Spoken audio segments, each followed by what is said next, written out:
कुस्तीपटू अमन सेहरावतने कांस्य पदक जिंकला आहे। भारताने 6वे पदक जिंकलं आहे।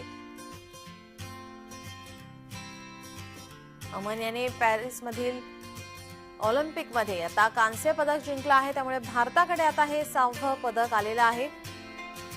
23 वर्षांखालील जागतिक स्पर्धेतही त्याने याआधी सुवर्ण पदक पटकावलं होतं। भारताला कुस्तीत पदकाची अपेक्षा होती, ती अमनने पूर्ण केली। याआधी सर्वांना विनेश फोगाटकडून सुवर्ण पदकाची अपेक्षा होती, मात्र अतिरिक्त वजनामुळे तिला सामन्यापूर्वीच अपात्र ठरवण्यात आले आणि अशा परिस्थितीत अमनचे हे पदक कुस्तीत भारतासाठी दिलासादायक बाब ठरलं आहे।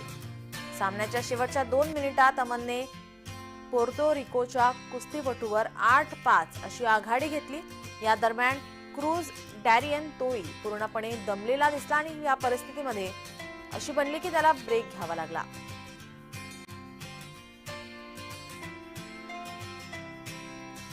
भारताला 14व्या दिवशी 6वे पदक मिळाले आहे। अमनचं सर्वत्रच कौतुक केलं जात आहे।